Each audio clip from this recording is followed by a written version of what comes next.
Hello there, Internet. We're back at it with another episode of our BloomBurrrow set review for Standard. As today we go red, ladies and gentlemen. Today we're going to cover arguably my least favorite color in Magic the Gathering. But to be honest, I like all the colors and I play all the colors, but I do have a bit of a preference. I really enjoy black, and it turns out, looking over my stuff, I play red the least, actually. It's part of it is the edgy boy within me, you know. Red is home to mono red aggro, which is one of the most key decks in all Standard variations. It's a very important deck for Magic the Gathering because it offers newer players a cheap, reliable, and powerful top-tier deck to build.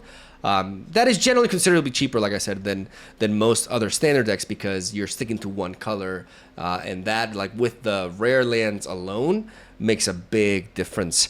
And overall, it's a very accessible deck that's also very beginner-friendly. It is easier to pilot than other archetypes within Magic, and it is a highly successful one, especially in Best of One, where your opponents can't sideboard anti-aggro cards against you, Timmy. You think you're the best because you reach Mythic and Best of One Magic playing mono red aggro? Okay, go to Best of Three, and let's see how you do there.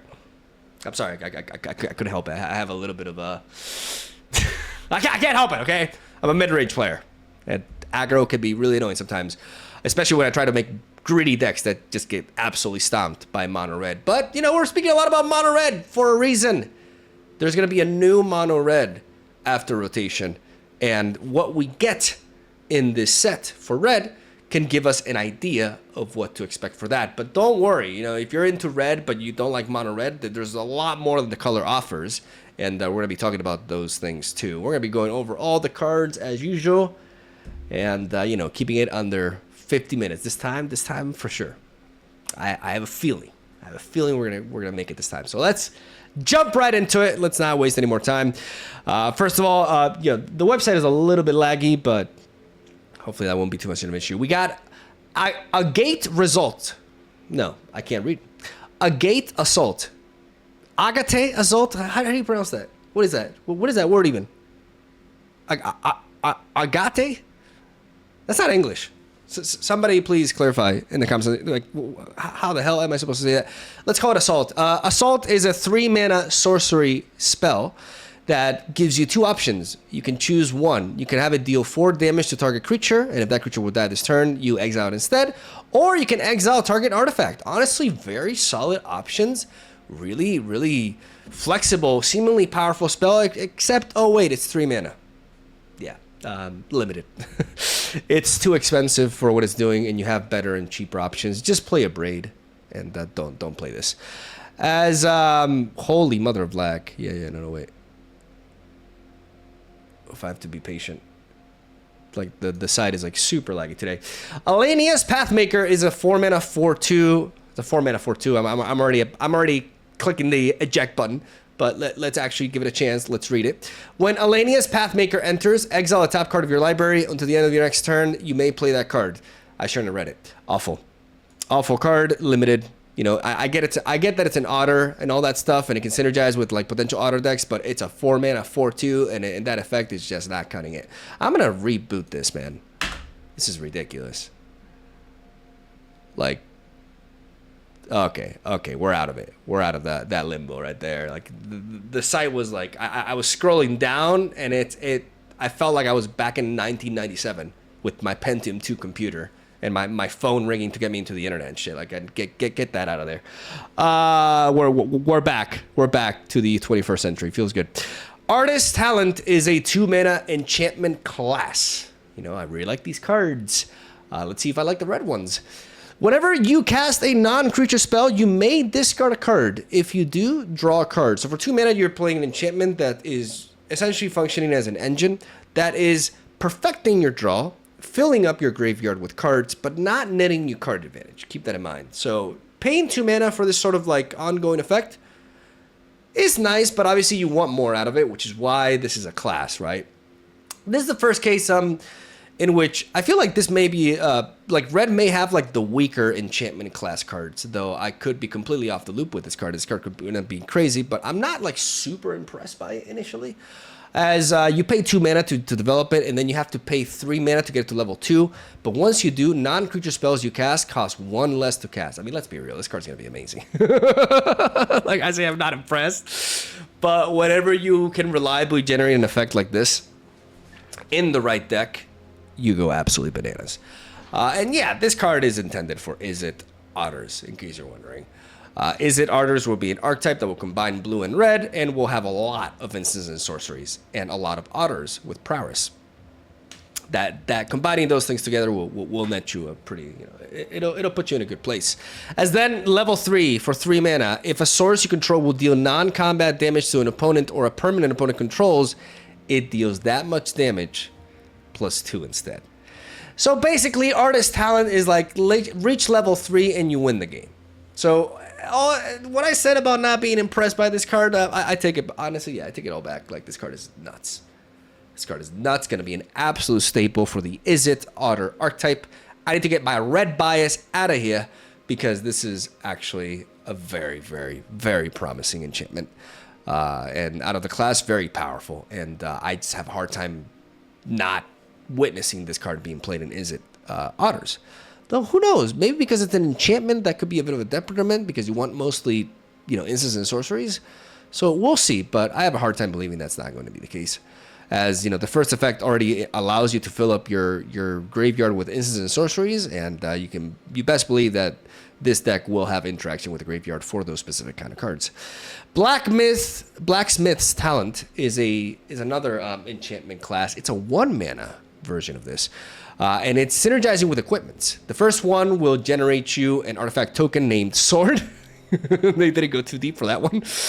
Which equips for 2 and gives +1/+1. But then if you level it to level 2, at the beginning of combat on your turn, you get to attach target equipment you control to up to 1 target creature you control. And then to reach level 3, you pay 4 mana. And during your turn, equipped creatures you control have double strike and haste.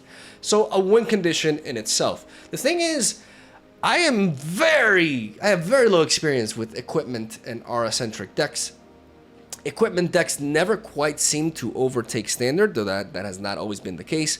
But it's always been more of like a niche archetype that has never really been at the top, at least for too long, really. And I wonder if this set will really make a difference. I think this may end up being, unfortunately, one of the weaker enchantment class cards, just because of the archetype that it's associated to. But we'll see. We'll see. I have to get my hands dirty with those kind of decks, with equipment decks in general. It's not an archetype that I'm super drawn to, but it's one that I have to get into eventually, and I'll be able to better evaluate cards like this when I have that experience under my belt. Let's move on to the Blooming Blast, a 2-mana instant with the ability to gift a treasure. Blooming Blast deals 2 damage to target creature for 2 mana. If the gift was promised, it deals 3 damage to that creature's controller. Now, I understand going face is important, but I do not see the purpose of this card unless you're incorporating this in like a generous plunder deck in which you benefit from giving your opponent artifacts. Giving the opponent the ability to ramp 1 mana and have that be the price to deal 3 damage face does not seem worth it for me. If you think differently, let me know why, but I just don't see it. I feel like I just rather most often than not be playing a lightning strike instead of this. But then again, a generous plunder dedicated deck could potentially benefit a lot from this. But if this card, if this card dealt like 3, if it dealt 3 damage, and it would probably be too much, right? But it just feels like it's a weird case of a card, because it feels like this card would be very much playable if it dealt 3 damage to the creature as well. But then one could argue it's a little bit too good then.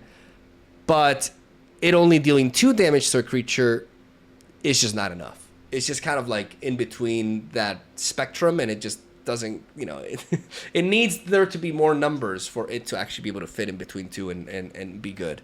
And I think that's what Blooming Blast is suffering from.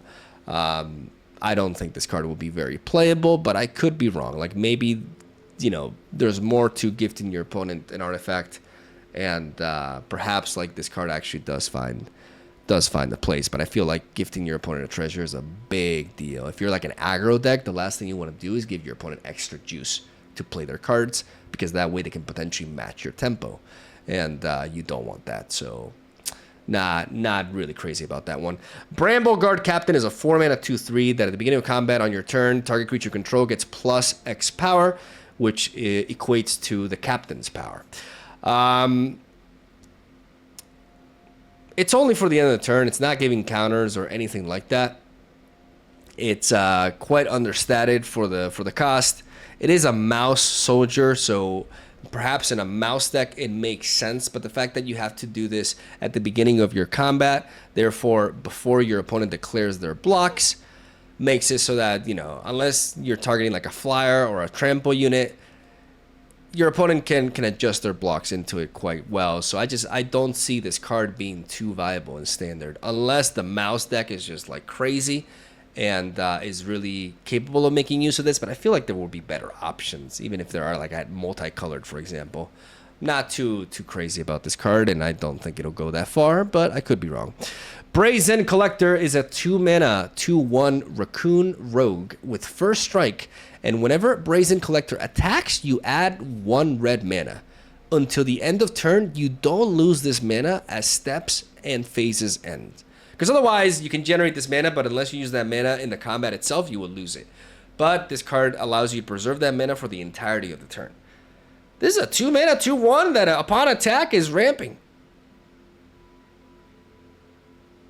There's no way that's not good somewhere. Like, I'm not saying this is like an auto-include as a red card, but there's no way this card is not amazing in the right list. Finding the right list for it can be tricky, but it's a really strong effect. The 2/1 stat line seems underwhelming, but first strike is a crazy keyword for an early unit to have. Like, anything with 2 health or less cannot block into this and do anything. And it's potentially really useful. And the fact that you can place on turn 2, on turn 3 you attack with it and you ramp to 4, that's super relevant.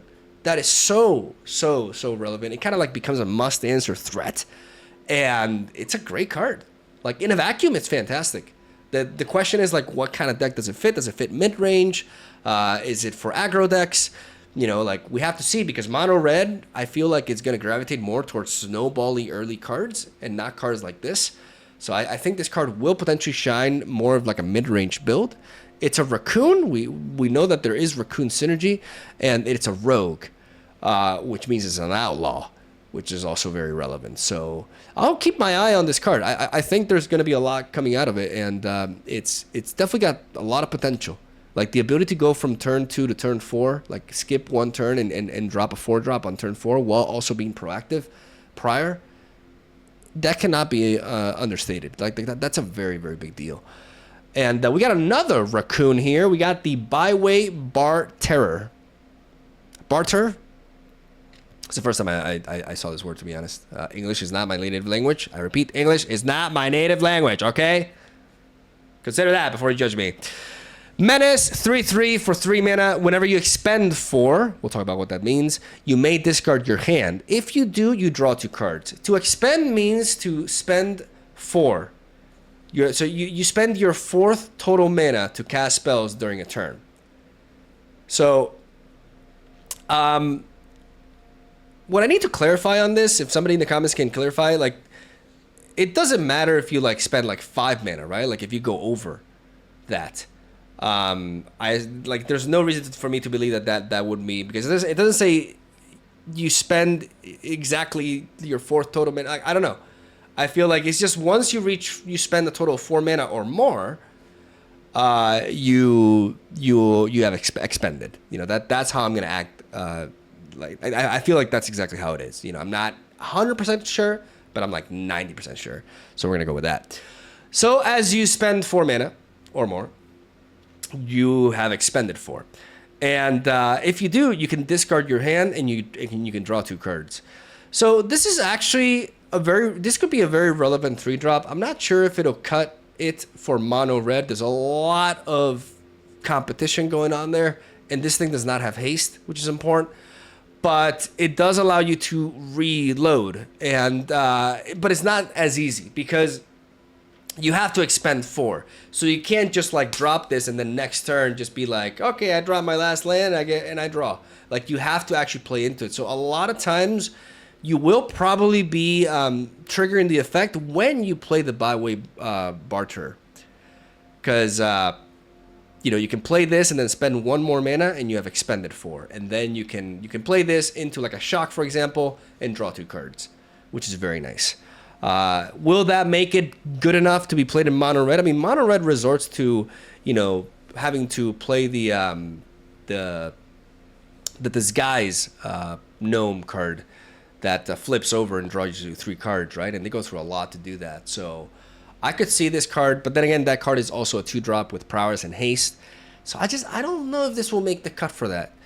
And if it doesn't make the cut for mono red, I don't know exactly for what it will, but maybe there'll be like a variation of like mono red or something similar that focuses on raccoons and or outlaws, and maybe that's where this card can shine a little bit. It's a good card, don't get me wrong. It's good. Is it good enough though? I'm not sure. Mono red is very tight as a deck in that regard. So we'll have to see. Conduct Electricity is a 5 mana. Holy jeez, 5 mana? Deals 6 damage to target creature and 2 damage to up to 1 target creature token. Yeah. For limited. For limited, it can be decent. Outside of that, caca. Coruscation. What are these names today, man? I can't read any of them. Coruscation Mage is a 2 mana 2/2 with Offspring 2. You may pay an additional 2 mana as you cast this spell. If you do, you create a 1/1 token copy of it. Whenever you cast a non-creature spell, this creature deals 1 damage to each opponent. This doesn't seem like much, but this could be a legit win condition for Otter. Is it Prowess? This could be a legit win condition for that. The fact that you can spawn multiple copies of it makes it even more useful in the later stages of the game. And it's a pretty cool win condition in that regard. Like once you pop off, you're able to just play all your spells like crazy. That damage builds up really fast. And Coruscation Mage, I think, will definitely be a staple for these sort of decks. But I have to like look at all the Otter cards and then make that decision. But like right now, this guy's got a ticket to make it to the deck for sure. As then, Dragonhawk Fate's Tempest is a 5 mana 5/5 flying legendary creature bird dragon. It's a bird and a dragon. That's kind of epic. Whenever Dragonhawk enters or attacks, also like the name is not honestly like I can do that too. I can be like Doc Turtle. The shorts Destiny, you know. I like the name could have been better, but okay. Dragonhawk. Okay, we get it. It's a bird and a dragon. It's a Dragonhawk. All right, cool. When it enters or attacks, exile the top X cards of your library, where X is the number of creatures you control with power 4 or greater. Outcast or Trailblazer says hello. You may play those cards until your next end step. At the beginning of your next end step, Dragonhawk, Dragonbird, deals 2 damage to each opponent for each of those cards that are still exiled. So the more creatures you have, the more cards you'll be able to exile, the more options you'll be able to look forward to, and if you leave any of those behind, they'll translate into damage. Yeah, it's not the craziest 5 mana flyer I've ever seen, but it definitely does it puts in the work. It's kind of like a must answer threat, being a 5/5 with flying. That's a pretty big deal, and the fact that it upon entry nets you value. And make sure that you don't run out of gas is icing on the cake. So, and that value can be converted to damage as well. So I don't know what more you can ask from a 5-drop 5/5 in red that's not broken. So I think this is going to be a good card. I do believe it's going to be too slow for mono red, though I could be wrong. Mono red tend to want to keep the curve lower, but it can definitely fit a bunch of other decks. And I don't know if you heard, but it's a bird and a dragon. Dragonhawk. The most epic game. The epic name in Magic the Gathering history. Let's move on to the card that honestly pisses me off the most out of this entire set. Like, mono red did not need this. God help us. God help us all. This mouse. Oh boy, this mouse is one scary ass motherfucker. This is 2 mana 2/2 with haste and prowess. And it has Valiant. Whenever Whenever Emberheart Challenger becomes the target of a spell or ability you control, for the first time each turn, that's what Valiant is, exile the top card of your library. Until the end of turn, you may play that card. So we have a 2-mana 2/2 with haste and prowess, both keywords, which are really nasty together. We have another source for that for mono red. That's going to make up for some cards that will rotate out. And it has Valiant. So whenever you target into this, which mono red loves to do, especially because you can play in prowess, Monster's Rage onto this guy. Okay, exile the top card and you can play it. This guy gives mono red way too much gas. Way too much gas for my comfort. I'm actually terrified of this card. I think this is the best card for red in the entire set because it's going to go into mono red and there is no... Like, there's no alternate reality, there's no multiverse, there's nothing. There's no universe in which this card does not make the deck stronger. And it's not a 4-of. A 4-of. You heard it here. A 4-of in mono red. You can quote me on this. Like, there's no debate. This is a fact. An absolute fact. This is a 4-drop in mono red aggro post-rotation. And it's going to be a terrifying card to face. As then we got Festival of Embers, a little bit low quality, the picture here, but you know, we're gonna go with it. 5-mana enchantment. During your turn, you may cast instant and sorcery spells from your graveyard by paying 1 life in addition to their other costs. If a card or token would be put into your graveyard from anywhere, exile it instead. This is an interesting enchantment. Basically, it's coming down, and you're gonna go crazy with your graveyard because every instant and sorcery in your graveyard, you're gonna be able to cast, which compels you, gives you another reason to run the Artist's Talent, by the way, because it's going to be filling up your graveyard with these instants and sorceries, alongside the ones that you're casting as well. So that works really well together. But this card allows you to just go turbo, convert your graveyard into another hand. It does have a downside, because otherwise I think this would be too crazy. Of being, so like after you play this, every other card that you play will be exiled. So cards that you play after this, instants and sorceries specifically, I mean every card, but what matters is that instants and sorceries will not go to your graveyard anymore. They will be exiled after you play this. So you can't after you play this, you play what you have in the graveyard. You can't add more to it until you sacrifice it. Because for 2 mana, you can sacrifice it. And that's why that's there. Because you will want to sacrifice this after you have played what you had in your graveyard. So you can keep pumping it up afterwards. So it's very nicely balanced because of this. But it's still a very, very powerful potential finisher. Maybe for the odder Izzet Prowess archetype.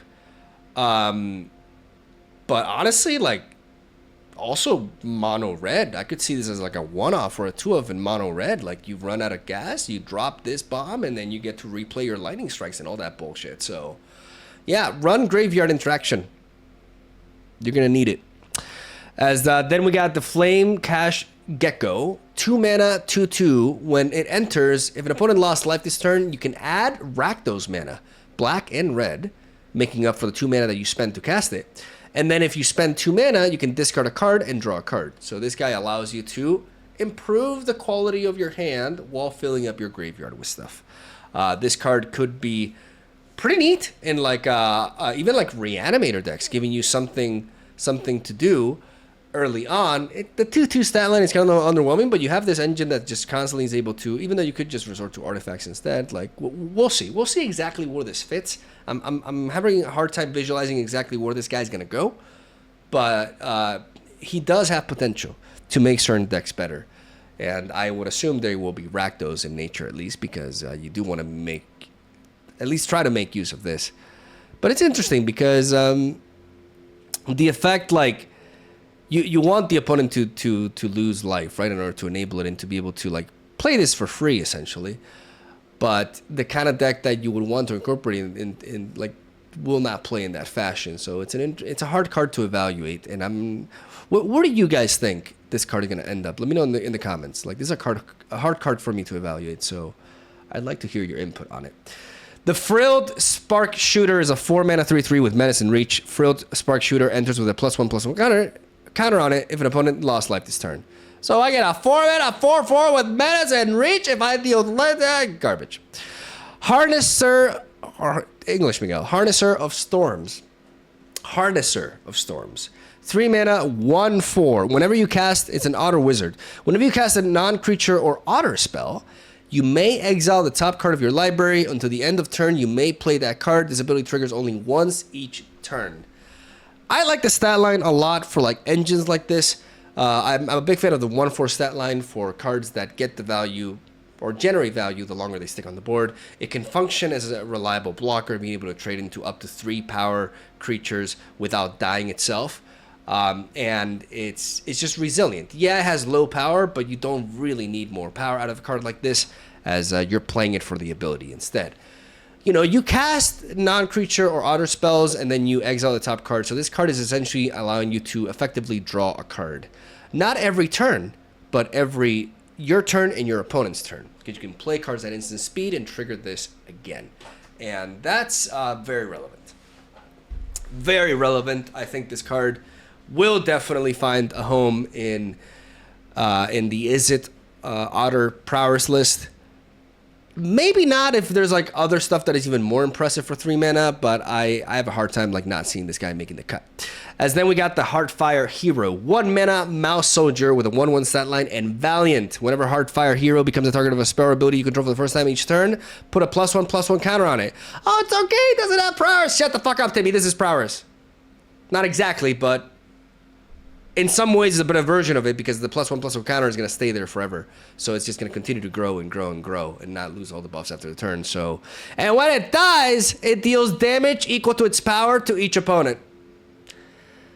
Mono Red just got a new toy, it seems. And I hate it. Hearthborn Battler.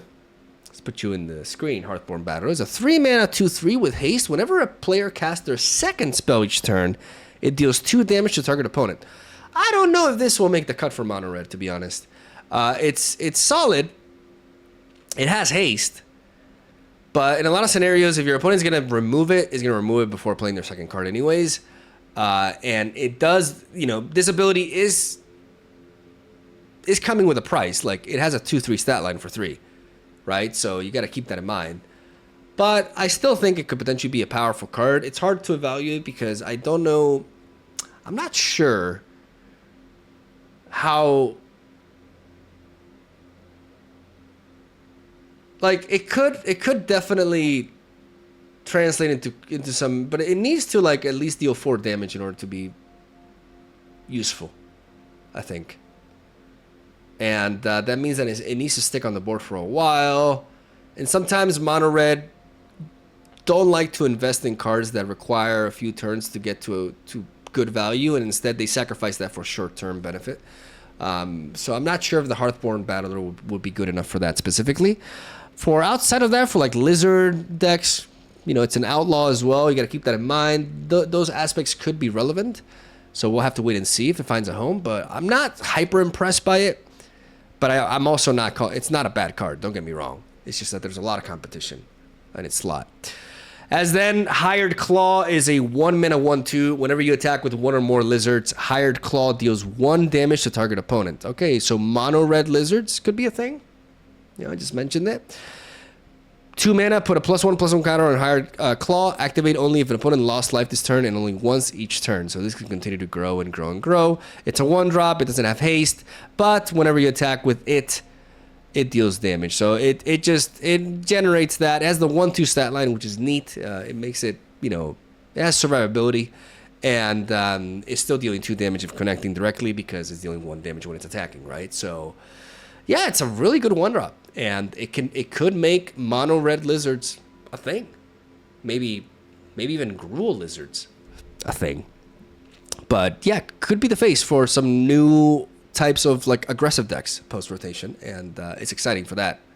You know, for the aggro folk. You know, I'm more of a mid-range guy, but it is a nice toy. And I'll be looking into the lizard synergy, seeing if there's more to just like Unga Bunga face within it. Hoarder's Overflow is a 2 mana enchantment. Whenever it enters the battlefield, and whenever you expend 4, you put a stash counter on it. You can pay 2 mana, sacrifice it, and then discard your hand, and then draw cards equal to the number of stash counters on Hoarder's Overflow. So it enters the battlefield, you put a stash counter on it. If you play this on turn 4. You plays on turn 4, so you play this and then spend the other 2 mana. You get 2 stash counters on it. Then, in order to like draw properly off of this, you need to build it up quite a bit. But it could lead you to drawing quite a bit, actually. It's an interesting card. It's definitely a bit slower than it seems, but it's interesting nonetheless. I'm gonna leave it. I'm gonna leave it in my analysis with this one right there, because I've been so fixated on like analyzing cards for like aggro decks that this is like something different in that regard. And the expend 4 is an interesting mechanic that I'm not like very knowledgeable on. I'm pretty sure it's like a recycled mechanic or something, but I've never experienced something like that myself. So we'll see. We'll see how this kind of like draw engine, how useful it potentially is and where it lands. Kindlespark Duo is a 3-mana lizard otter. It's a lizard and an otter, ladies and gentlemen, with a 1/3 stat line. If it taps with the activated ability, it can deal 1 damage to target opponent. Whenever you cast a non-creature spell, you untap Kindlespark Duo. Boom, face, boom, face, boom, face. Like, this card can actually pop off. And with any, if you have some sort of tool that enhances the damage from effects like this common card could actually become a threat. I actually think this card is playable in Standard in the right build. And I love that it's I love the art as well. It's kind of like majestic in a way. I dig it. I definitely dig it.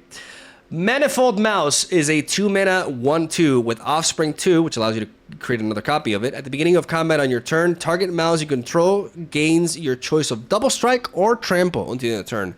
I mean, if there's an aggressive like Boros mouse deck, this card's gonna be in it. You know, it's it doesn't seem like it's understated initially, but the ability to give something Double Strike every combat is very relevant, and the ability to spawn this twice and be able to trigger this effect twice as well is also very, very relevant. And this underwhelming stat line can definitely be enhanced by tribalistic synergies within a mouse deck. So I expect big things out of this little guy. And yeah, I think it'll be a good card in mouse decks. As then we have Might of the Meek. Might of the Meek is a 1-mana instant.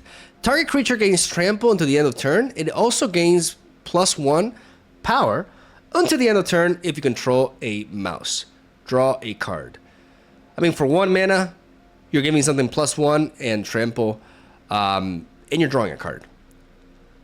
We know that the I think this card may substitute the and we're gonna end up with mono red decks having a lot of mouses. So this card is gonna substitute the card from Ancestral Anger. Ancestral Anger is gonna rotate, and this card is the perfect substitute for it in like a newfound like mouse mono red aggro. God damn it, mono red aggro is gonna be a bunch of mouses. That's gonna make me even saltier, not gonna lie. The fact that I'm getting burned by fucking rodents. Yeah, I'm actually not looking forward to that. But yeah, this card is definitely gonna be, this is gonna make it to mono red, trust me. Playful Shove, 2-mana sorcery. Playful Shove deals 1 damage to any target, draw a card. Very, this is like Pokestick from Legend of Runeterra, but it's sorcery instead of like fast speed, which is the equivalent of instant from that game. 1 damage to any target and draw a card. I mean, it's cycling itself. Could potentially find like any sort of like damage enhancers could benefit from this, but outside of that, it seems a little bit expensive and a little bit weak for what it's doing. So we'll see. The Quaketusk Boar is a 5-mana 5/5 with Reach, Trample, and Haste. This is not bad. This is not bad for the simple reason that you're getting a 5/5 that can attack immediately, and it's Trample. The Reach is a nice like icing on the top. Like it allows you to use this defensively as well against opposing flyers. And Limited is going to be a beast. Limited is definitely going to be a beast. It's just a good 5-drop to play. In Standard, you know, like, yeah, I mean, it has strength, but it's kind of like lacking a little bit of oomph, you know? Like, if this was a 4-drop, easy. But as a 5-drop, you may want something a little bit more out of it. Like, you know, comparing this card to cards like Terror of the Peaks and stuff. But it's not bad. Like, this card is never going to be awful. Like if you're building like a mid-range deck with red, you want some aggression, some umph, as I said, this card can definitely just, it will not do terribly. At least, you know, so that's my ultimate analysis on Quaketusk boar. Not great, not terrible. Rabid Gnaw is a 2-mana instant spell. Target creature you control gets +1 power until the end of the turn. Then it deals damage equal to its power to target creature you don't control. So we have a fast speed fight spell, but in red instead of green. Very relevant. Very good card potentially in the right deck.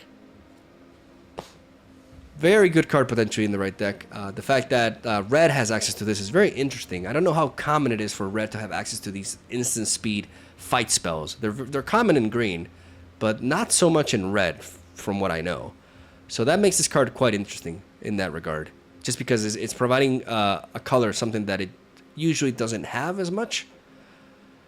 And it's pretty neat. Like if you have a creature on the board, like it's reliable removal. The fact that it's instant speed. Like Hard Hidden Question is very played in green, and it's because it's 1 mana, but it's sorcery speed. 1 more mana, and you can be able to do this at instant speed, and enhancing the target as well is very relevant. So this is definitely going to be a playable card. How playable it will be, time will tell. As then we got the Raccoon Rallier, 2 mana, 2/2. Target creature you control gains haste until the end of the turn. Activate only as a sorcery. I don't know how many haste enablers we have within red, but we do have a few. So this card is not like super impressive, but it's a Raccoon. So maybe that adds a little bit to it, and it may find a home because of that, but I don't particularly expect it.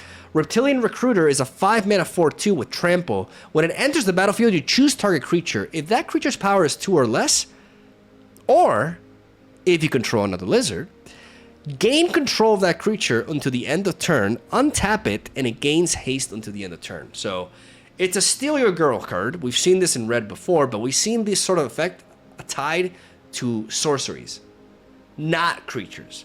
This is a creature. You're getting a 4/2 body with trample, and you're proccing this effect, which is very relevant because in like a Rakdos deck with like self-sacrificing tools, for 6 mana you can develop this and then use that and sack it afterwards.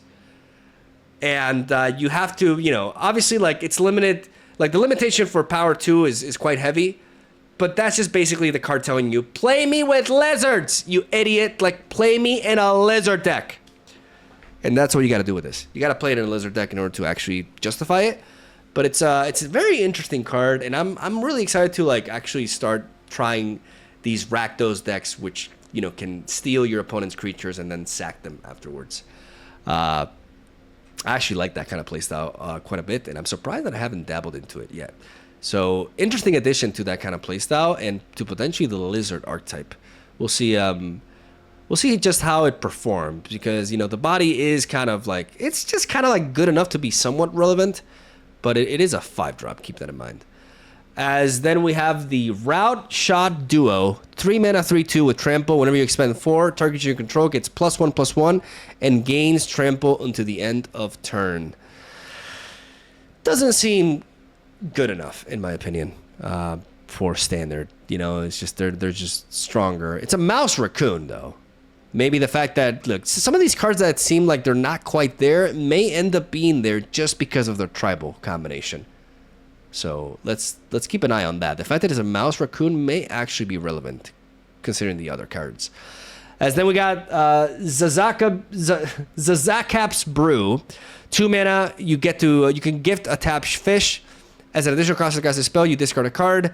Target player draws 2 cards. If the gift was promised, target creature you control gets +2 until the end of the turn. A lot of times you won't be going for the gift, but it's just a generic 2 mana red, discard a card, draw 2 cards with a little bit of a twist associating with gifts. Not much more to say about the card in that sense. You know, there's a bunch of cards that do similar things, and not many of them are played in standard actually. As then we have Season of the Bold, a 5 mana, the 5 mana paw Modal spell. We were very impressed by the black one. So far, I think I would rate the black one and then the white one and then the blue one last. Let's see where Season of the Bold ends up. 5 mana, mythic sorcery spell. Choose up to 5 paw modes, or 5 paws worth of modes, English. And you can choose them in the same mode more than once. So for 1 paw, you create a tapped treasure token. So you can pay 5 mana and create 5 tapped treasure tokens. That's really funny. For 2 paws, exile the top 2 cards of your library until the end of your next turn. You may play them, so delayed card draw, okay. Or, you know, time-limited card draw. Until the end of your next turn, for 3 paws, whenever you cast a spell, Season of the Bull deals 2 damage to up to 1 target creature, not player. Not player. So it can ramp you, it can enable you to set up like a board wipe. That's also kind of delayed though, because when you pay 5 mana on that same turn, it's gonna be difficult to. I mean, this effect is gonna last. Like it's kind of like a setup play, right? But it's a very slow one on that. It's a setup play that doesn't allow you to go face. So I actually think this card is overall a little bit underwhelming. Maybe the being able to create so many tapped treasure tokens will be a big deal, and that's the only reason that I see this card potentially being like viable, actually. Because I'm not impressed by the 3 paws. Like, yeah, you can play spell. I mean, you can play spells and use them to clear the board. Like, that's not, but it's a very expensive spell, and it's also like a slow effect because you're kind of like setting up for the next turn when you do it, right? So if you're under aggression by that point, like you kind of need to answer things in the moment. So I'm not really sure like where exactly this card is gonna shine, really. But right now I don't quite see it. I just don't think it's excelling in any particular department in that regard. But maybe, just maybe, like 5 mana, 5 tapped treasure tokens is good. Could be. As Steam Path Charger is a 2 mana, 2/1 Lizard Warlock with Offspring 2. When this creature dies, it deals 1 damage to target player. Garbage. Stormsplitter, 4 mana, 1/4 with Haste. Whenever you cast an instant or sorcery spell, create a token that's a copy of Stormsplitter. Exile that token at the beginning of the next end step.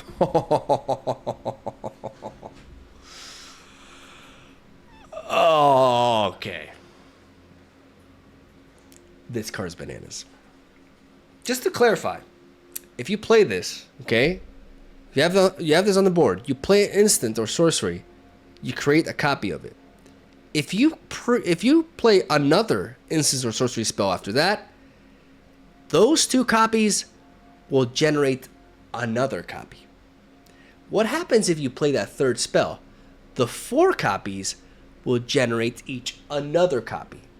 So this is exponential growth, which is terrifying. The 1/4 stat line does not seem like much, but if you're able to pop off with your spells, boom, boom, boom, boom, boom, oh my god, that is potentially insane. Like this card, Storm. By the way, Storm is an old mechanic in Magic the Gathering that was considered to be one of the most broken mechanics in the game. And it's not a coincidence that this guy is named Stormsplitter. He functions in a storm fashion, right?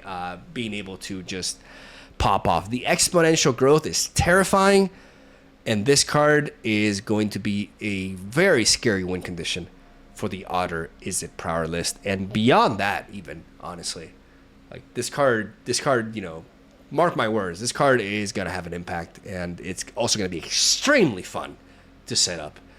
And absolutely 100% annoying for the opponent to face as well, because they're just going to see you spawn more and more and more and more, and that's just... that's terrifying. This card can just go off in ways that you just don't realize at first when you read it, but it's very, very scary. There's a lot of power within this card because of the exponential growth potential. And speaking of another card that really impressed me, the Sunspine Lynx, 4 mana, 5/4. Players can't gain life. Damage cannot be prevented. This guy's like, healing is illegal. When Sunspine Lynx enters, it deals damage to each player equal to the number of non-basic lands that player controls. Ladies and gentlemen, I present you Mono Red's new 4-drop. Mono red doesn't tend to run 4-drops. Mono red aggro will run this 4-drop. I guarantee it. It's just too good. It's just doing, like, it's dealing damage upon entry, so it's having an immediate impact, which is really important. And it's preventing life gain, which in matchups like Orzhov life gain, like this card just auto wins. And could potentially even enhance mono red in best of 3 by running more of these in the sideboard, for example. Crazy card. Like for a 4-drop, I don't know what more you. I mean, you would want this to have haste, right? But that would just be broken. This card is pretty wild, and I definitely expect it. I'm not saying like a 4 of, but I do expect it to be like a 2 of in mono red aggro personally. I could be wrong, because you'd be surprised at just how important it is for mono red to keep a low curve. But this, come on, man, this card is bananas. It's crazy. It's pretty wild, and you got to take it into account.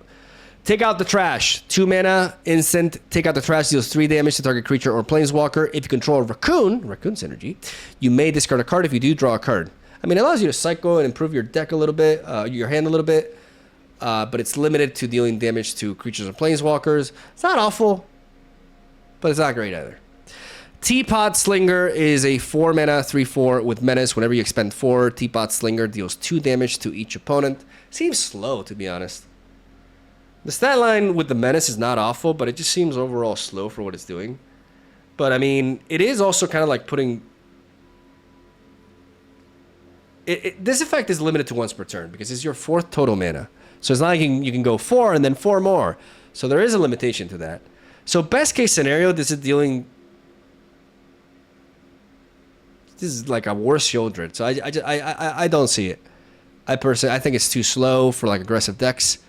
And yeah, I think that fact alone will set it back, unfortunately. Valley Flamecaller, where are we at? We're at 46 minutes. Okay. You know what? Like we may get there. The site is like lagging again. Are you serious? Let me reboot it.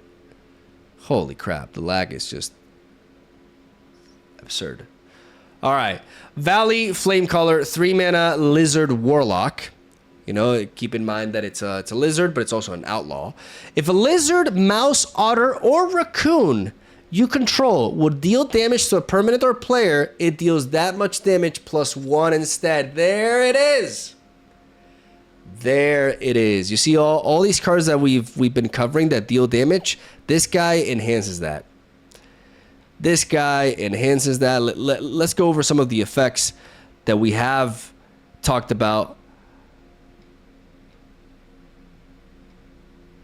It doesn't include Playful Shove, but we were mentioning there was a card, like for example, the Kindlespark Duo falls into this category, deals 1 damage to target opponent, deals 2 damage to target opponent, so that card effectively duplicates it.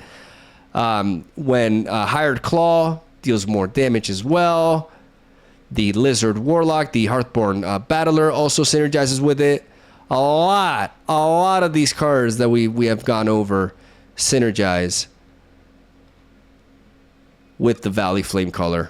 Lizard, mouse, otter, or raccoon. Again, big fan of these cards that encompass multiple tribes because it does offer a bunch more options when you're deck building. It makes deck building inherently more complex, and as a deck builder, I just absolutely adore that. So, really, really cool card, and definitely one of the cards from Red specifically that I'm actually more excited about. I just really like these kind of cards specifically. As then we go into Valley Rally. Valley Rally is a 3 mana instant that gifts a food, and then creatures you control get +2 power until the end of turn. If the gift was promised, target creature you control gains 1st strike until the end of turn. I mean, creatures you control get +2 power. Like, if you've been able to spread out, have a bunch of tokens, that's a very powerful boost. And if you gift them a food, target creature you control gains 1st strike. Yeah, it goes from like everything getting +2, but then one specific creature getting 1st strike. I mean, you can make it so like, okay, I give you a food and you can't block into this specific creature that I want to live. That makes sense. Yeah, it's a very powerful AoE buff. Like the fact that it's buffing everything, it's a pretty big deal. +2 power is a lot. So this card could be a legit like finisher for spread out like token based Storm strategies. I could definitely see it there. War Squeak is a 1-mana enchantment aura. Enchant creature. When War Squeak enters, target creature an opponent controls cannot block this turn. Enchanted creature gets +1/+1 and has haste. You have to think, is this card good enough for mono red? No, then it's probably not good enough for standard because it's very cheap.